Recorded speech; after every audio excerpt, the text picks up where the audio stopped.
ഇത്രയധികം നമ്മളെ പ്രമേഹത്തെക്കുറിച്ച് നമ്മുടെ വീഡിയോസൊക്കെ ഉണ്ടെങ്കിൽ കൂടി ഇന്ന് ഒരുപാട് പേര് അത് വലിയ കാര്യമായിട്ട് എടുക്കാറൊന്നുമില്ല.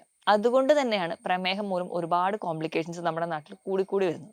ശരീരത്തിൽ ഒരുപാട് കോശങ്ങളുണ്ട്. ഓരോ കോശങ്ങളും ഈ ഗ്ലൂക്കോസ് ചെന്നെത്തണം.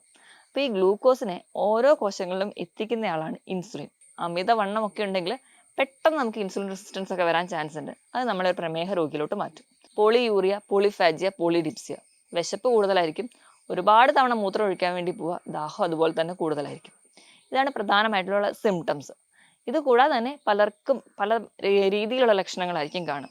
ഈ ലക്ഷണങ്ങളൊക്കെ നമ്മൾ കണ്ടില്ല എന്ന് വെക്കുമ്പോഴാണ് ഇത് കോംപ്ലിക്കേഷൻസിലോട്ട് പോവുക. അമിതവണ്ണമുള്ളവർ അല്ലെങ്കിൽ നമ്മുടെ മാതാപിതാക്കൾക്കോ നമ്മുടെ കുടുംബത്തിലെ ഒരു പ്രമേഹത്തിന്റെ പാരമ്പര്യമുണ്ടെങ്കിൽ, അല്ലെങ്കിൽ നമുക്ക് ജസ്റ്റേഷണൽ ഡയബറ്റീസ്, ഇപ്പോൾ സ്ത്രീകളുടെ കേസ് എടുക്കുകയാണെങ്കിൽ പ്രഗ്നന്റ് ആയിരിക്കുമ്പോൾ ഡയബറ്റീസ് ഉള്ളവർ, അല്ലെങ്കിൽ ഹൈപ്പർ ടെൻഷനോ കൊളസ്ട്രോളോ ഒക്കെ കൂടി നിൽക്കുന്നവർ എപ്പോഴും പ്രമേഹത്തെ ഒന്ന് പേടിക്കണം. അപ്പം അങ്ങനെയുള്ളവർ ഇടയ്ക്കിടയ്ക്ക് ഒരു 6 മാസം കൂടുമ്പോഴെങ്കിലും ഈ HbA1c ഒക്കെ ഒന്ന് നോക്കുകയാണെങ്കിൽ അത് വളരെ ഉപകാരപ്പെടും. അപ്പം നമുക്ക് ഒരു കോംപ്ലിക്കേഷൻസിലോട്ട് പോവാതെ സോർട്ട് ഔട്ട് ചെയ്യാം. ഇനി നമ്മുടെ പ്രധാനപ്പെട്ട ടോപ്പിക്കിലേക്ക് കിടക്കാം.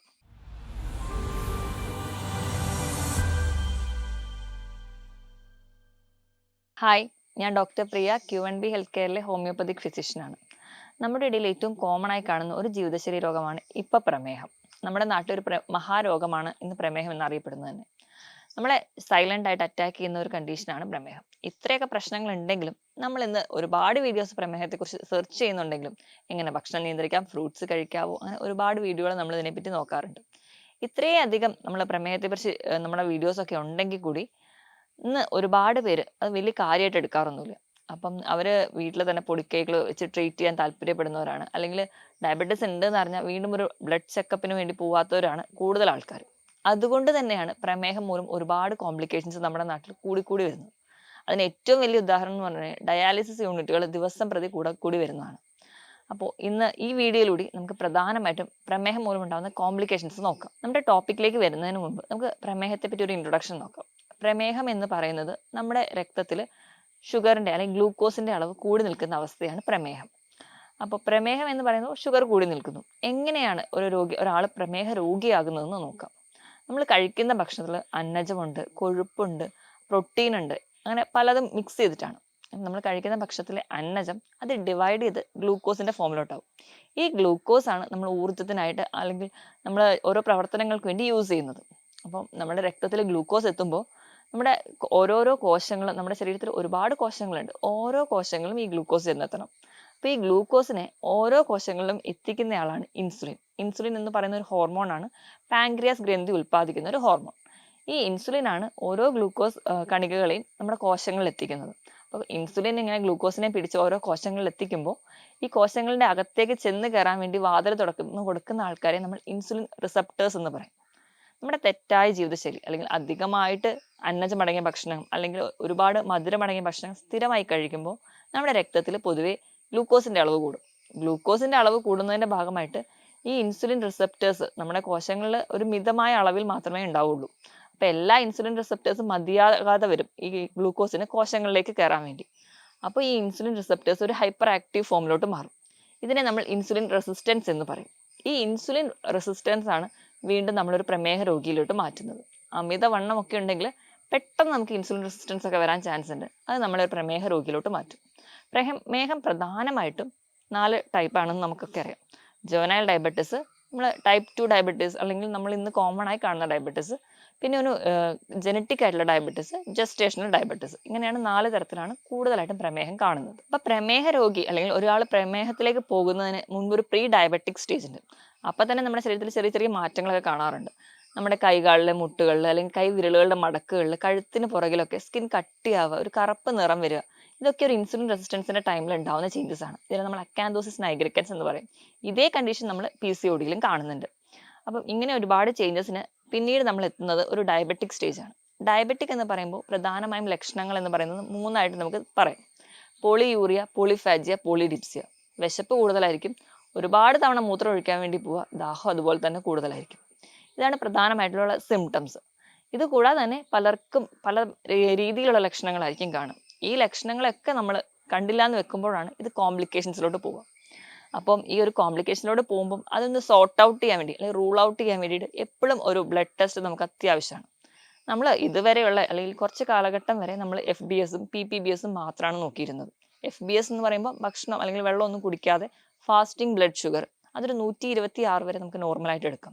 PPBS എന്ന് പറഞ്ഞാൽ ഭക്ഷണം കഴിച്ച് ഒരു 2 മണിക്കൂറിന് ശേഷം എടുക്കുന്നത്. പോസ്റ്റ് പാൻഡ്രിയൽ ബ്ലഡ് ഷുഗർ ലെവൽ അതൊരു 200 വരെയൊക്കെ നമ്മളൊരു നോർമലാക്കി വെക്കുന്നുണ്ട്. പക്ഷെ ഇന്ന് നമ്മൾ ഏറ്റവും കൂടുതൽ HbA1cനെയാണ് ഡിപ്പെൻഡ് ചെയ്യുന്നത്. HbA1c എന്ന് പറയുന്നത് 3 മാസത്തെ ആവറേജ് ബ്ലഡ് ഷുഗർ ലെവലാണ്. അതൊരു 5.4 അല്ലെങ്കിൽ 5.7 വരെയൊക്കെയാണെങ്കിൽ നോർമലാണ്. ഒരു 6.4 ഒക്കെ ആകുമ്പോഴത്തേക്കും ഒരു ഡയബറ്റിക് സ്റ്റേജിലോട്ട് എത്തി.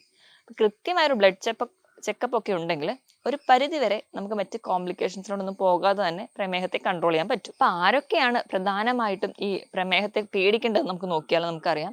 അമിതവണ്ണമുള്ളവർ അല്ലെങ്കിൽ നമ്മുടെ മാതാപിതാക്കൾക്കോ നമ്മുടെ കുടുംബത്തിലെ ഒരു പ്രമേഹത്തിന്റെ പാരമ്പര്യം ഉണ്ടെങ്കിൽ, അല്ലെങ്കിൽ നമുക്ക് ജസ്റ്റേഷണൽ ഡയബറ്റീസ്, ഇപ്പൊ സ്ത്രീകളുടെ കേസ് എടുക്കുകയാണെങ്കിൽ പ്രഗ്നന്റ് ആയിരിക്കുമ്പോൾ ഡയബറ്റീസ് ഉള്ളവർ, അല്ലെങ്കിൽ ഹൈപ്പർ ടെൻഷനോ കൊളസ്ട്രോളോ ഒക്കെ കൂടി നിൽക്കുന്നവർ എപ്പോഴും പ്രമേഹത്തെ ഒന്ന് പേടിക്കണം. അപ്പം അങ്ങനെയുള്ളവർ ഇടയ്ക്കിടയ്ക്ക് ഒരു 6 മാസം കൂടുമ്പോഴെങ്കിലും ഈ HbA1c ഒക്കെ ഒന്ന് നോക്കുകയാണെങ്കിൽ അത് വളരെ ഉപകാരപ്പെടും. അപ്പം നമുക്ക് ഒരു കോംപ്ലിക്കേഷൻസിലോട്ട് പോവാതെ സോർട്ട് ഔട്ട് ചെയ്യാം. ഇനി നമ്മുടെ പ്രധാനപ്പെട്ട ടോപ്പിക്കിലേക്ക് കിടക്കാം. അതാണ് കോംപ്ലിക്കേഷൻസ് എന്തൊക്കെയാണ്. അപ്പം ഈ പ്രമേഹ രോഗികളുടെ കോംപ്ലിക്കേഷൻസ് എടുക്കുകയാണെങ്കിൽ പ്രധാനമായും 2 ടൈപ്പ് കോംപ്ലിക്കേഷനാണ് കാണിക്കാറ്. ഒന്നാമത്തേന്ന് പറഞ്ഞാൽ അക്യൂട്ട് ആയിട്ടുള്ള കോംപ്ലിക്കേഷൻസ്, രണ്ടാമത്തേന്ന് പറഞ്ഞാൽ ക്രോണിക് അല്ലെങ്കിൽ ദീർഘകാലമായിട്ട് നീണ്ടു നിൽക്കുന്ന കോംപ്ലിക്കേഷൻസ്. നമ്മൾ അക്യൂട്ടായിട്ട് എടുക്കുന്ന കേസിൽ ഫസ്റ്റ് വൺ എന്ന് പറയുന്നത് ഹൈപ്പോഗ്ലൈസീമിയാണ്. പ്രമേഹമല്ല എൻ്റെ പ്രശ്നം, അതുകൊണ്ട് ഭക്ഷണം ഒന്നും കഴിക്കണ്ട, ഇൻസുലിൻ കൃത്യമായിട്ട് അങ്ങ് എടുത്താൽ മതി എന്ന് ചിലരങ്ങ് തീരുമാനിക്കും. അതിൻ്റെ ഭാഗമായിട്ട് നമ്മൾ അധികമായിട്ട് ഇൻസുലിൻ എടുക്കുകയും വേണ്ട രീതിയിൽ ഭക്ഷണം പ്രോപ്പറായി കഴിക്കാതെ വരികയും അങ്ങനെ വരുന്ന കണ്ടീഷനിൽ പെട്ടെന്ന് നമ്മുടെ ഗ്ലൂക്കോസ് ലെവൽ കുറഞ്ഞു പോകും. ഇത് നമ്മുടെ ഹൈപ്പർ ഗ്ലൈസീമിയേക്കാളും വളരെ ദോഷം ചെയ്യുന്ന ഒന്നാണ് ഹൈപ്പോഗ്ലൈസീമിയ. പെട്ടെന്ന് ഉണ്ടാകുന്ന ഒരു ഷോക്കിലേക്ക് വരെ പോകാൻ ഹൈപ്പോഗ്ലൈസീമിയ കാരണമാകും. അപ്പം ഏറ്റവും ഇമ്പോർട്ടൻ്റ് ആയിട്ടുള്ള ഒരു കോംപ്ലിക്കേഷൻ എന്ന് പറയുമ്പോൾ ഹൈപ്പോഗ്ലൈസീമിയാണ്. ഇത് കൺട്രോൾ ചെയ്യാൻ വേണ്ടിയിട്ട് നമ്മൾ കൃത്യമായിട്ട് ഭക്ഷണം കഴിക്കുക. നമ്മൾ ഒരു ഡയറ്റ് ഫോളോ ചെയ്യുന്നുണ്ടെങ്കിൽ കൃത്യമായിട്ട് ആ ഡയറ്റ് തന്നെ എടുക്കുക. അതിനോടൊപ്പം തന്നെ ഒരു ഡോക്ടറുടെ നിർദ്ദേശപ്രകാരം വേണ്ട രീതിയിൽ ടാബ്ലറ്റോ ഇൻസുലിനോ എടുത്തു കഴിഞ്ഞാൽ ഈ ഒരു കണ്ടീഷൻ നമുക്ക് ഒഴിവാക്കാൻ പറ്റും. പെട്ടെന്ന് തന്നെ വിയർക്കുക, പെട്ടെന്ന് നെഞ്ചിടിപ്പ് കൂടുക, കുഴഞ്ഞു പോകുക, ഭയങ്കരമായ ക്ഷീണം, ഇതൊക്കെ ഒരു ഡയബറ്റിക് പേഷ്യൻ്റ് ഉണ്ടെങ്കിൽ എത്രയും പെട്ടെന്ന് ഒരു കൺസൾട്ടേഷൻ എടുക്കുക അല്ലെങ്കിൽ ഒരു ഡോക്ടറെ കാണുകയാണ് വേണ്ടത്. കാരണം ഹൈപ്പോഗ്ലൈസീമിയ വന്നിട്ടുണ്ടെങ്കിൽ ഡെത്ത് വരെ സംഭവിക്കാൻ വളരെ ഈസി ആയിട്ട് നടക്കുന്ന ഒരു കാര്യമാണ്. ഇനി രണ്ടാമത്തെ കോംപ്ലിക്കേഷൻ എന്ന് പറഞ്ഞാൽ കീറ്റോ അസിഡോസിസ് ആണ്. കീറ്റോ അസിഡോസിസ് എന്ന് പറഞ്ഞു കഴിഞ്ഞാൽ ഈ പ്രമേഹ രോഗികളിൽ പെട്ടെന്ന് ഗ്ലൂക്കോസ് കുറയും. ഗ്ലൂക്കോസ് ആണ് നമ്മുടെ ശരീരത്തിൽ ഊർജ്ജം നൽകുന്നത്. ഗ്ലൂക്കോസിന്റെ അളവ് കുറയുന്നതിന്റെ ഭാഗമായിട്ട് നമ്മുടെ ശരീരത്തിലെ കൊഴുപ്പിനെ ഊർജ്ജത്തിന് വേണ്ടി ഡിപ്പെൻഡ് ചെയ്യാൻ തുടങ്ങും. ഇങ്ങനെ കൊഴുപ്പ് ബ്രേക്ക് ഡൗൺ ചെയ്യുമ്പോൾ കീറ്റോൺ എന്ന് പറയുന്ന ഒരു കോമ്പൗണ്ട് ആണ് ഉണ്ടാകുന്നത്. ഈ കീറ്റോൺ നമ്മുടെ ശരീരത്തിൽ ഒരുപാട് ഡിപ്പോസിറ്റ് ചെയ്യുക, അല്ലെങ്കിൽ നമ്മുടെ ബ്ലഡിൽ കീറ്റോണിന്റെ അളവ് കൂടുന്നതിന്റെ ഭാഗമായിട്ട് ഓക്കാനം, ഛർദിൽ തുടങ്ങിയ ബുദ്ധിമുട്ടുകൾ നമുക്ക് കാണുന്നതായി കാണാം. ഇതൊക്കെയാണ് കീറ്റോ അസിഡോസിന്റെ ഒരു ലക്ഷണം. അപ്പം ഹൈപ്പോഗ്ലൈസീമിയയും കീറ്റോ അസിഡോസിസും ആണ് അക്യൂട്ടായിട്ട് ഡയബറ്റീസിൽ കാണുന്ന കോംപ്ലിക്കേഷൻസ്. രണ്ടാമതായിട്ട് നമുക്ക് ക്രോണിക് കോംപ്ലിക്കേഷൻസ് അല്ലെങ്കിൽ ദീർഘകാല കോംപ്ലിക്കേഷൻസ് എന്തൊക്കെയാണെന്ന് നോക്കാം. അത് പ്രധാനമായിട്ടും ഉണ്ടാകുന്നത് നമ്മുടെ പ്രമേഹം നമ്മുടെ രക്തക്കുഴലുകളെ ബാധിക്കുമ്പോഴാണ്. അത് 2 തരത്തിലുണ്ട്. ചെറിയ രക്തക്കുഴലുകളെ ബാധിക്കുമ്പോൾ മൈക്രോവാസ്കുലാർ എന്നും വലിയ രക്തക്കുഴലുകളെ ബാധിക്കുമ്പോൾ മാക്രോവാസ്കുലാർ എന്നും പറയാം. അപ്പോൾ നമ്മുടെ കണ്ണിനെയാണ് ഏറ്റവും ആദ്യം ബാധിക്കുന്നത്. അതുകൊണ്ട് നമുക്ക് ആദ്യം തന്നെ നമ്മുടെ കണ്ണിൽ എന്തൊക്കെ ചേഞ്ചസ് ആണ് ഉണ്ടാവുന്നത് നോക്കാം. Diabetic retinopathy. അപ്പം അതിൻ്റെ ഭാഗമായിട്ട് നമ്മുടെ കണ്ണിൽ ചെറിയ രക്തക്കൊഴലുകളെ ബാധിക്കും. ചെറിയ രക്തക്കൊഴലുകളെ ബാധിക്കുന്നത് കൊണ്ട് തന്നെ കണ്ണിന് വേണ്ടത്ര ഒരു ബ്ലഡ് സപ്ലൈ കിട്ടാതെ വരും, നമ്മുടെ കാഴ്ച മങ്ങുന്നതായിട്ട് കാണാം. ആ ചെറിയ രക്തക്കൊഴലുകൾക്ക് പെട്ടെന്ന് തന്നെ ആ ഒരു ബ്ലഡ് വെസൽസിന് കട്ടി കുറയുന്നതായിട്ട് കാണാം. ഇങ്ങനെ കട്ടി കുറയുന്നതിൻ്റെ ഭാഗമായി അത് പെട്ടെന്ന് തന്നെ പൊട്ടിപ്പോകുന്നു. ഇങ്ങനെ പൊട്ടിപ്പോകുമ്പോൾ ചെറിയ ചെറിയ ക്ലോട്ട്സ് നമ്മുടെ കണ്ണിൽ ഉണ്ടാവുകയും അത് നമ്മുടെ കാഴ്ച വീണ്ടും കുറയ്ക്കുന്നതായിട്ട് കാണാം. അപ്പോൾ കണ്ണിന് വേണ്ട രക്തം കിട്ടാതെ വരുമ്പോൾ നമ്മുടെ ബോഡിയുടെ തന്നെ ഒരു അഡ്ജസ്റ്റ്മെൻ്റ് ആയിട്ട് പുതിയ ചെറിയ രക്തക്കൊഴലുകൾ ഉണ്ടാവാൻ തുടങ്ങും. ഇങ്ങനെ പുതിയ രക്തക്കൊഴലുകൾ ഉണ്ടാവുന്നതുകൊണ്ട് ഒരു വേണ്ടത്ര സ്ട്രെങ്ത് ഇല്ലാത്തത് കൊണ്ട് തന്നെ നമ്മുടെ റെട്ടിനേനെ അല്ലെങ്കിൽ നമ്മുടെ കാഴ്ചയെ സഹായിക്കുന്ന റെട്ടിനേനെ അത് പിടിച്ച് പുറകോട്ട് വലിക്കും. അങ്ങനെ റെട്ടിനയ്ക്ക് മൊത്തത്തിൽ ഒരു ഡിസ്പ്ലേസ്മെന്റ് ഉണ്ടാവും. അത് നമ്മുടെ കാഴ്ചയെ ബാധിക്കുന്നുണ്ട്. ഇതല്ലാതെ തന്നെ നമുക്കറിയാം ഡ്രൈവിങ് അല്ലെങ്കിൽ വായിക്കുക, എഴുതുക, ഇതൊക്കെ കുറച്ച് മൈന്യൂട്ടായിട്ട് നമ്മുടെ കണ്ണിന്റെ പ്രവർത്തനം ആവശ്യമുള്ള മേഖലയാണ്. അപ്പോൾ ഇത് പ്രധാനമായിട്ടും നടക്കുന്നത് നമ്മുടെ കണ്ണിന്റെ മാക്യുല എന്ന് പറയുന്ന ഒരു ഏരിയനെയാണ്. അപ്പം ഈ മാക്യുലേനെ ബാധിക്കുന്നതുകൊണ്ട് ഡയബറ്റിക് മാക്യുലോപ്പതി ഉണ്ടാവുന്നുണ്ട്. അവിടെയും അങ്ങനെ ഒരു കോംപ്ലിക്കേഷൻസ് പ്രസന്റ് ചെയ്യുന്നുണ്ട്. ഇതൊക്കെയാണ് പ്രധാനമായി കണ്ണിനെ ബാധിക്കുന്നത്. ഇത് കൂടാതെ തന്നെ ഈ പ്രമേഹമുള്ളവരിൽ കണ്ണിന്റെ പ്രഷർ കൂടി നിൽക്കുന്നത് കാണാം. ഇങ്ങനെ കണ്ണിന്റെ പ്രഷർ കൂടി നിൽക്കുന്ന ഒരു കണ്ടീഷനെ നമ്മൾ ഗ്ലുക്കോമ എന്ന് പറയും. ഇതും നമ്മുടെ കാഴ്ചയെ ബാധിക്കും. അതുകൊണ്ട് തന്നെയാണ് നമുക്കറിയാം ഒരു പ്രമേഹം നിയന്ത്രണമല്ലാതെ പോകുമ്പോൾ മിക്ക ആൾക്കാർക്കും നമ്മൾ പറയുന്നത് ഒന്ന് കണ്ണിന്റെ കാഴ്ച ടെസ്റ്റ് ചെയ്ത് നോക്കുന്നു. മിക്ക ആൾക്കാർക്കും കണ്ണിന്റെ കാഴ്ചയെ ഇത് ബാധിക്കുന്നതായിട്ട് നമുക്ക് കാണാൻ പറ്റും. ഇതൊക്കെയാണ് പ്രധാനമായിട്ടും പ്രമേഹം കണ്ണിനെ ബാധിക്കുമ്പോൾ ഉണ്ടാകുന്ന മാറ്റങ്ങൾ. ഇനി രണ്ടാമതായിട്ട് നമുക്ക് നോക്കുകയാണെങ്കിൽ ഏറ്റവും കൂടുതൽ നമ്മൾ കേൾക്കുന്ന ഒന്നാണ് നെഫ്രോപ്പതി, ഡയബറ്റിക് നെഫ്രോപ്പതി. അതായത് നമ്മുടെ കിഡ്നീനെ ബാധിക്കും.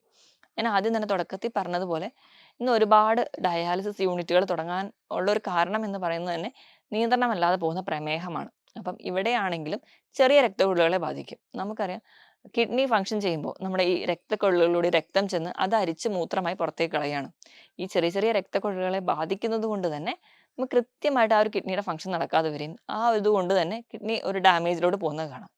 ഇതുപോലെ തന്നെ നമുക്കറിയാം കിഡ്നിയിൽ ഗ്ലോമറുല എന്ന് പറയുന്ന ഒരു ഏരിയ ഉണ്ട്. അവയാണ് നമ്മുടെ രക്തത്തിനെ അരിച്ച് മൂത്രമായിട്ട് പുറത്ത് കളയുന്നത്. ഈ ഒരു അരിപ്പയ്ക്ക് ഓട്ട വീഴുന്നത് പോലെ അല്ലെങ്കിൽ ഈ അരിപ്പ നോർമലി ഫങ്ഷൻ എല്ലാം നഷ്ടപ്പെടുന്നതായിട്ട് കാണാം. അതിന് കാരണവും പ്രമേഹം തന്നെയാണ്. അപ്പൊ ഈ നോർമൽ ഫങ്ഷൻ ഇവിടെ പോകുന്നതിന്റെ ഭാഗമായിട്ട് നോർമലി നമ്മുടെ മൂത്രത്തിൽ പ്രോട്ടീൻ്റെ അളവ് ഉണ്ടാവില്ല. പക്ഷേ ഈ ഒരു അരിപ്പയിൽ ഓട്ട വീഴുന്നതിന്റെ ഭാഗമായിട്ട് തന്നെ ഈ മൂത്രത്തിലേക്ക് ഈ പ്രോട്ടീൻ നമുക്ക് ആവശ്യമായിട്ടുള്ള പ്രോട്ടീൻ എത്തുന്നത് കാണും. അതിനെ നമ്മൾ പ്രോട്ടീൻ യൂറിയ എന്ന് പറയും. അതിന്റെ ഭാഗമായിട്ടാണ് നമുക്ക് മൂത്രത്തിൽ പതയൊക്കെ കാണുന്ന ഒരുപാട് പേര് പറയുന്ന ഒരു പ്രശ്നം നമ്മുടെ ഇന്ന് എല്ലാവരെയും ഒരുപാട് പേരെ ബാധിക്കുന്ന ഒരു കണ്ടീഷനായിട്ട് പ്രോട്ടീൻ യൂറിയ പ്രസന്റ് ചെയ്യുന്നത്. ഇപ്പം ഇതുവഴി നമുക്കറിയാം കിഡ്നീനെ ഒരു പരിധി വരെ കിഡ്നിയാണ് നമ്മുടെ ബി.പി കൺട്രോൾ ചെയ്യുന്നത്. അപ്പം അതുവഴി നമുക്ക് നമ്മുടെ ബി.പിന്റെ റെഗുലേഷൻ താളം തെറ്റുന്നു. അതുപോലെ മറ്റ് പല സിസ്റ്റത്തിനെയും ബാധിക്കുന്നുണ്ട്. ഇനി അടുത്ത ഒരു കോംപ്ലിക്കേഷൻ എന്ന് പറഞ്ഞാൽ നമ്മുടെ ഹാർട്ടിനെ അഫക്റ്റ് ചെയ്യുമ്പോഴാണ്. ഇവിടെയും നമ്മുടെ ചെറിയ രക്തക്കുഴലുകളെയും അതുപോലെ തന്നെ ഹൃദയത്തിന്റെ പേശികളെയും ബാധിക്കുന്നുണ്ട്. ഇവിടെയും ഈ ഹൃദയത്തിന്റെ നാഡികളെയൊക്കെ ബാധിക്കുന്നത് കൊണ്ട് തന്നെ പ്രോപ്പറായിട്ട് ഹാർട്ടിന് ബ്ലഡ് സപ്ലൈ കിട്ടുന്നില്ല, അല്ലെങ്കിൽ പ്രോപ്പർ ഹാർട്ട് ഫങ്ഷനിങ് നടക്കുന്നില്ല. അതുകൊണ്ട് തന്നെ നമുക്കറിയാം ചെറിയ ചെറിയ ആൻജൈന പോലെയുള്ള അല്ലെങ്കിൽ നെഞ്ചുവേദന വന്നാൽ പോലും ഈ ഒരു നെർവിനെ ബാധിക്കുന്നത് കൊണ്ട് തന്നെ നമ്മൾ അറിയാതെ തന്നെ നമുക്ക് അറ്റാക്ക് വരും. നമ്മൾ സൈലന്റ് അറ്റാക്ക് എന്ന് അതിനെ പ്രസന്റ് ചെയ്യാറുണ്ട്. അപ്പൊ ഈ ഒരു കണ്ടീഷൻസ് പ്രമേഹ രോഗികളിലെ മിക്കവാറും ഒരു പരിധി വരെ ഡെത്ത് സംഭവിക്കുന്നത് സൈലന്റ് അറ്റാക്ക് ആണ്. കാരണം അവർക്ക് നെഞ്ചുവേദന വന്നാലും പെയിൻ അറിയുന്നില്ല. അവരെ ആ നെർവ് എല്ലാം അവിടെ ഡാമേജ്ഡ് ആണ്. അതുപോലെ തന്നെ വേണ്ട രീതിയിൽ ഹാർട്ട് പമ്പിംഗ് ഒന്നും നടക്കാതെ വരും. ഹാർട്ട് പമ്പിംഗ് നേരെ നടക്കാത്ത രീതിയിലും അല്ലെങ്കിൽ അധികമായി നടക്കുന്നതുകൊണ്ട് പാൽപിറ്റേഷൻ ആയിട്ടും വീക്ക്നെസ് ആയിട്ടും ഒക്കെ പ്രസന്റ് ചെയ്യുന്നതായിട്ട് കാണാം. അപ്പം ഇതാണ് മൂന്നാമത്തെ ഒരു കോംപ്ലിക്കേഷൻ. ഇനി അടുത്ത ഒരു കോംപ്ലിക്കേഷൻ എന്ന് പറയുമ്പോൾ നമ്മുടെ സ്കിന്നിൽ വരുന്നതാണ്.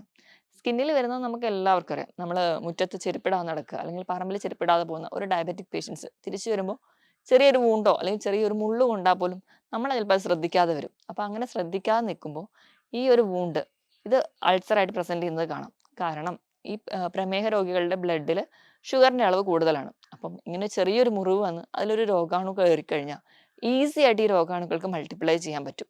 ഇങ്ങനെ മൾട്ടിപ്ലൈ ചെയ്യുന്നതിന്റെ ഭാഗമായിട്ടാണ് ഈ ചെറിയൊരു ഒരു റോസയുടെ അല്ലെങ്കിൽ ഒരു ചെടിയുടെ മുള്ള് കൊണ്ടാൽ പോലും അതൊരു അൾസറിലൂടെ പ്രസന്റ് ചെയ്യുന്നത്. അതുകൊണ്ട് തന്നെയാണ് ഈ ചെരുപ്പിടാതെ ഒന്നും ഈ പ്രമേഹ രോഗികളോട് പുറത്തിറങ്ങി നടക്കരുതെന്ന് പറയുന്നത്. ഇതാണ് സ്കിന്നിൽ ഉണ്ടാവുന്ന ഒരു കോംപ്ലിക്കേഷൻ. അടുത്തൊരു കോംപ്ലിക്കേഷൻ എന്ന് പറഞ്ഞിട്ടുണ്ടെങ്കിൽ സ്ത്രീകളിലും പുരുഷന്മാരിലും സെക്ഷൽ ഡിസയർ കുറയുന്നതായിട്ട് കാണാം.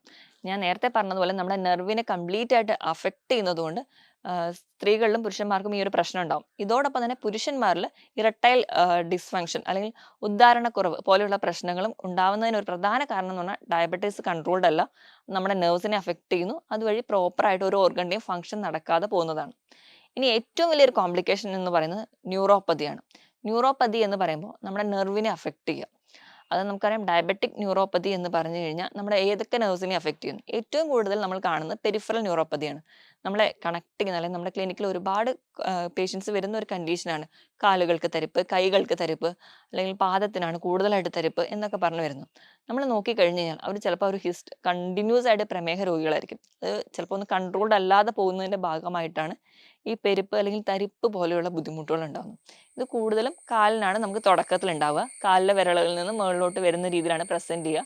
ഇപ്പൊ നമ്മൾ വേണ്ട രീതിയിൽ എന്നിട്ടും കൺസിഡർ ചെയ്യുന്നില്ലെങ്കിൽ ഇത് അടുത്തതായിട്ട് ഓട്ടോണോമിക് നെർവ്സിനെ അഫക്റ്റ് ചെയ്യും. ഓട്ടോണോമിക് നെർവ്സ് എന്ന് പറഞ്ഞാൽ നമ്മുടെ കൺട്രോളിൽ അല്ലാത്ത നാഡികളാണ്. ഹാർട്ടിന്റെ പാൽപിറ്റേഷൻസ് അല്ലെങ്കിൽ നമ്മുടെ ചെറുകുടലും വൻകുടലും മൂവ്മെന്റ്സ്, ഭക്ഷണം ദഹിക്കുക, ഇവയൊക്കെ ഓട്ടോണോമിക് നെർവ്സിൽ വരുന്നതാണ്. അപ്പൊ ഇവയുടെ ഫംഗ്ഷൻ നോർമൽ അല്ലാതെ വരുന്നതിന്റെ ഭാഗമായിട്ട് നമുക്ക് ദഹനം പ്രോപ്പറായിട്ട് നടക്കില്ല, അല്ലെങ്കിൽ ഹൃദയമിടിപ്പ് പോലും പ്രോപ്പർ അല്ലാതെ പോകുന്നത് കാണാം. ഇതൊക്കെയാണ് നെർവ്സിനെ അഫക്റ്റ് ചെയ്യുമ്പോൾ നമ്മുടെ പ്രമേഹ രോഗികളിൽ കാണുന്ന കോംപ്ലിക്കേഷൻസ്. ഇനി നമുക്ക് കാണുന്ന പ്രമേഹ രോഗികളിൽ കാണുന്ന ഒരു കോംപ്ലിക്കേഷനാണ് ശ്വാസകോശത്തിനെ അഫക്റ്റ് ചെയ്യുക അല്ലെങ്കിൽ ലങ്സിനെ അഫക്റ്റ് ചെയ്യുക. ഈ ചെറിയ രക്തക്കുഴലുകളെ ബാധിക്കുന്നതുകൊണ്ട് തന്നെ വേണ്ട രീതിയിൽ ഒരു ബ്ലഡ് സപ്ലൈ അല്ലെങ്കിൽ ഓക്സിജൻ സപ്ലൈ നമ്മുടെ ലങ്സിന് ഉണ്ടാവില്ല. റിച്ച് ആയിട്ടുള്ള ഒരു ഓക്സിജൻ സപ്ലൈ നമ്മുടെ ലങ്സിന് കിട്ടാത്തത് കൊണ്ട് തന്നെ അവിടെ ഒരുപാട് വേസ്റ്റും ടോക്സിൻസും കാണിക്കും. ഇതിലേക്ക് പെട്ടെന്നൊരു ഇൻഫെക്ഷൻ വരികയാണ്. ഏത് തരത്തിലുള്ള ഇൻഫെക്ഷൻ ആണ്, ഇപ്പൊ ഫംഗസ് ഇൻഫെക്ഷൻ ആണ്, ബാക്ടീരിയൽ ഇൻഫെക്ഷനോ എന്ത് വന്നാലും പെട്ടെന്ന് തന്നെ സ്പ്രെഡ് ചെയ്യുന്നത് കാണാം. ഇത് നമ്മുടെ ലങ്സിനെ കംപ്ലീറ്റ് ആയിട്ട് അതിന്റെ ഒരു ഫംഗ്ഷൻ നശിപ്പിക്കുന്നത് കാണാം. അപ്പൊ ഫംഗസ് ഇൻഫെക്ഷൻ ആണ് കൂടുതലായിട്ടും, ഈസ്റ്റ് ഇൻഫെക്ഷൻ ഒക്കെ ലങ്സിൽ കൂടുതലായിട്ട് നിൽക്കുന്നത് പ്രധാനമായിട്ടും പ്രമേഹ രോഗികളിലാണ്. ഇനി അടുത്തൊരു കോംപ്ലിക്കേഷൻ എന്ന് പറയുന്നത് സ്ട്രോക്ക് ആണ്. ഇതും ഈ ചെറിയ രക്തക്കുഴൽ നമ്മുടെ തലച്ചോറിലുള്ള ചെറിയ ചെറിയ രക്തക്കുഴലുകളെ ബാധിക്കും. അപ്പോൾ അവിടെയൊക്കെ എന്ന് വെച്ച് കഴിഞ്ഞാൽ ഈ രക്തക്കുഴലുകൾ പറഞ്ഞ രീതിയിൽ തന്നെ കട്ടി കുറഞ്ഞു പോകും. കട്ടി കുറയുന്നതിന്റെ ഭാഗമായിട്ട് ആ ഇലാസ്റ്റിസിറ്റി നേച്ചർ നശിക്കുന്നതിന്റെ ഭാഗമായി ബ്ലഡ് സപ്ലൈ ഒക്കെ വരുന്ന സമയത്ത് അത് പെട്ടെന്ന് ബ്രേക്ക് ഔട്ട് ചെയ്യും. അവിടെ ഒരു ക്ലോട്ട് ഫോം ചെയ്യും. ആ ഒരു ക്ലോട്ട് ഏത് ഏരിയ ആണെന്ന് നോക്കിയിട്ട് ആ ഒരു ഏരിയയിൽ ചിലപ്പോൾ റൈറ്റ് സൈഡോ ലെഫ്റ്റ് സൈഡോ ചിലപ്പോൾ സ്പീച്ച് ആവാം, എങ്ങനെയാണ് അത് എവിടെയാണ് അല്ലെങ്കിൽ അതിൻ്റെ ഒരു ലൊക്കേഷൻ എവിടെയാണെന്ന് നോക്കിയിട്ട് നമുക്ക് സ്ട്രോക്ക് ഉണ്ടാവുന്നതും കാണാം. ഇതൊക്കെയാണ് പ്രധാനമായിട്ടും പ്രമേഹ രോഗികളിൽ കാണുന്ന കോംപ്ലിക്കേഷൻസ്. ഇത് കൂടാതെ തന്നെ ഇപ്പം ഞാൻ പറഞ്ഞ ഓരോ സിസ്റ്റത്തിനെ വെച്ചിട്ട് എങ്ങനെയാണ് പ്രമേഹ രോഗികളെ ബാധിക്കുന്നതെന്നാണ്. ഇത് കൂടാതെ തന്നെ നോൺ ആൽക്കഹോളിക് ആയിട്ടുള്ള ഫാറ്റി ലിവർ കൂടുതലായിട്ട് നിൽക്കുന്നത് കാണാം. അല്ലെങ്കിൽ ലിവറിന്റെ മറ്റ് കോംപ്ലിക്കേഷൻസിലൂടെ അല്ലെങ്കിൽ ഗ്രേഡ് 1 ഫാറ്റി ലിവർ ഉള്ള ഒരാൾ ഡയബറ്റിക്കും കൂടി ആയി കഴിഞ്ഞാൽ പെട്ടെന്ന് ഒരു എൻ സ്റ്റേജ് സിറോസിസിലോട്ട് പോകുന്നത് കാണാം. റെക്കറൻ്റ് ആയിട്ട് മോണരോഗങ്ങൾ നമ്മുടെ വായിൻ്റെ ഉള്ളിൽ ചെറിയ ചെറിയ അൾസേഴ്സ് ആയിട്ട് പ്രസന്റ് ചെയ്യുക, അത് റിക്കറൻ്റ് ആയിട്ട് വരിക, ഈ ഒരു ഇൻഫെക്ഷൻസ് ഒക്കെ നിൽക്കുകയാണെങ്കിൽ നമ്മൾ ശ്രദ്ധിക്കേണ്ടതാണ്. നമുക്കൊരു ഡയബറ്റിക് ഉണ്ടോ അല്ലെങ്കിൽ നമ്മൾ ഡയബറ്റിക് ആണോ എന്ന് സോർട്ട് ഔട്ട് ചെയ്യേണ്ടതാണ്. അതിന് നമ്മൾ എപ്പോഴും ഡിപ്പെൻഡ് ചെയ്യേണ്ടതെന്ന് പറയുന്ന ഒരു ഡോക്ടറെയാണ്. സ്വന്തം ചികിത്സിക്കാതെ എപ്പോഴും ഒരു ഫിസിഷ്യൻ്റെ കൺട്രോളിൽ തന്നെ നമ്മുടെ ട്രീറ്റ്മെൻറ്റ് എടുക്കുകയാണെങ്കിൽ നമുക്ക് ഈസി ആയിട്ട് നമുക്ക് നമ്മുടെ കൃത്യമായ ഡയറ്റ് കൂടി ഉണ്ടെങ്കിൽ ഈസി ആയിട്ട് കൺട്രോൾ ചെയ്യാൻ പറ്റുന്ന ഒരു രോഗം മാത്രമാണ് ഡയബറ്റിസ്. ഇനി നമ്മളൊരു മാനേജ്മെൻറ്റ് സൈഡ് എടുക്കുകയാണെങ്കിൽ മാനേജ്മെൻറ്റ് സൈഡ് എന്ന് പറയുമ്പോൾ എല്ലാ അസുഖങ്ങളും അവർ തന്നെ അല്ലെങ്കിൽ അവർ സ്വന്തം തന്നെ ട്രീറ്റ് ചെയ്യാൻ പോവുക അങ്ങനെയാണ്. പക്ഷേ ഡയബറ്റിസ് എന്ന് പറയുന്ന ഒരു രോഗം എന്ന് പറയുന്നത് നമ്മളെ ഉള്ളിൽ ഇങ്ങനെ കാർന്ന് തിന്നുന്ന ഒരു രോഗമായതുകൊണ്ട് തന്നെ നമ്മൾ ഫാമിലി മൊത്തത്തിൽ വേണം ഒരാൾ പേഷ്യൻസ് ഉണ്ടെങ്കിൽ അവരെ ട്രീറ്റ് ചെയ്യാൻ. അപ്പം ഉദാഹരണം പറയുകയാണെങ്കിൽ ഇപ്പം നമ്മുടെ വീട്ടിൽ നമ്മുടെ അച്ഛനോ അമ്മയ്ക്കോ എങ്ങാനും ഡയബറ്റിക് ആണെങ്കിൽ അല്ലെങ്കിൽ നമുക്ക് അങ്ങനെ ഒരു ചാൻസ് ഉണ്ടെങ്കിൽ അവരെ കൃത്യമായിട്ട് ബ്ലഡ് ചെക്കപ്പിന് കൊണ്ടുപോകണം. കൃത്യമായിട്ട് ഒരു ഡോക്ടറുടെ കൺസൾട്ടേഷൻ എപ്പോഴും എടുക്കണം. ഇനിയിപ്പോൾ അവർ പുറത്ത് പോയിട്ട് വരികയാണെങ്കിലോ അല്ലെങ്കിൽ ഇടയ്ക്കിടയ്ക്ക് അവർ കുളിച്ച് കഴിഞ്ഞ് വരുന്ന സമയത്ത് ഇടയ്ക്കെങ്കിലും അവരുടെ കാൽപാദങ്ങളും കയ്യും ഒക്കെ എവിടെയെങ്കിലും ഒന്ന് നോക്കണം. ചെറിയ ചെറിയ മുറിവുകളുണ്ടോ, ചിലപ്പോൾ അവർ ആ ഒരു വേദന ഇല്ലാത്തതുകൊണ്ട് അവർ ചിലപ്പോൾ ആ മുറിവ് അറിയുന്ന കൂടി ഉണ്ടാവില്ല. എന്തെങ്കിലും സ്കിന്നിന് കളർ ചേഞ്ചസ് ഉണ്ടോ. ഇപ്പോൾ ഉദാഹരണം പറയുകയാണെങ്കിൽ സ്കിന്നിൽ ഇപ്പം ഒരു ഡയബറ്റിക് രോഗികളുടെ സ്കിന്നാണെങ്കിൽ അവർ ഡ്രൈ സ്കിന്നായി പോകുന്നത് കാണാം. കുറച്ച് കഴിയുമ്പോഴത്തേക്കും ആ ഒരു സ്കിന്നിന് കട്ടി കൂടുന്നു. കഴുത്തിന് പുറകിൽ മടക്കുകളിൽ കൈ വിരലുകളുടെ മടക്കുകളിലൊക്കെ ആ ഒരു ഡാർക്ക്നെസ് ഒരു ബ്ലാക്ക് കളർ ആവുന്നു. ഇപ്പൊ കാലിലെടുക്കുകയാണെങ്കിൽ നമ്മുടെ കാലിലെ എല്ലുകളുടെ മുകളിലൊക്കെ ചെറിയ ചെറിയ കുമിളകൾ കാരണമില്ലാതെ പ്രത്യക്ഷപ്പെടുന്നു. അത് ചെറുതായിട്ട് പൊട്ടിപ്പൊലിക്കുന്നു. അതൊരു അൾസറിലോട്ട് പോകുന്നു. ഇങ്ങനെ ഒരുപാട് പ്രശ്നങ്ങൾ നമ്മൾ ശ്രദ്ധിച്ചു കഴിഞ്ഞാൽ തന്നെ ഈസി ആയിട്ട് നമുക്ക് തിരിച്ചറിയാൻ പറ്റുന്ന ഒരു കണ്ടീഷനാണ്. അപ്പൊ അതുപോലെ തന്നെ ഇപ്പോൾ മൂത്രമൊക്കെ ആണെങ്കിൽ പതയുണ്ടെങ്കിലോ അല്ലെങ്കിൽ മൂത്രത്തിന് എന്തെങ്കിലും നിറവ്യത്യാസങ്ങൾ ഉണ്ടെങ്കിൽ, കൂടുതൽ തവണ മൂത്രം പോകുന്നുണ്ടെങ്കിൽ, വിശപ്പ് കൂടുതലായിട്ടുണ്ടെങ്കിൽ, ദാഹം കൂടുതലായിട്ടുണ്ടെങ്കിൽ, ഇങ്ങനെ ചെറിയ ചെറിയ സിംറ്റംസ് കാണുമ്പോൾ തന്നെ അവരൊരു ഡോക്ടറെ അടുത്ത് തന്നെ എത്തിക്കുക. കൃത്യമായ ഒരു ഡയറ്റ് ഉണ്ട്, അതോടൊപ്പം തന്നെ കൃത്യമായിട്ടൊരു മരുന്നുണ്ടെങ്കിൽ നമുക്ക് ഈസി ആയിട്ട് ഡയബറ്റീസ് കൺട്രോൾ ചെയ്യാൻ പറ്റും. അപ്പോൾ ഈ പറഞ്ഞതുപോലെ നമ്മൾ എല്ലാവരോടും ഒത്തൊരുമിച്ച് നോക്കുകയാണെങ്കിൽ നമ്മുടെ വീട്ടിലൊരു ഡയബറ്റിക് പേഷ്യൻസ് പോലും ഇല്ലാതെ നമുക്ക് അതിനെ ക്ലിയർ ഔട്ട് ചെയ്യാൻ പറ്റും. ഞാൻ ഇത്രയും പറഞ്ഞ കാര്യങ്ങളിൽ നിങ്ങൾക്ക് ആർക്കെങ്കിലും എന്തെങ്കിലും സംശയങ്ങളുണ്ടെങ്കിൽ താഴെ കാണുന്ന നമ്പറിൽ കോൺടാക്ട് ചെയ്യുക. മറ്റൊരു ഹെൽത്ത് ടോപ്പിക്കുമായിട്ട് വീണ്ടും കാണുന്നതുവരെ നന്ദി.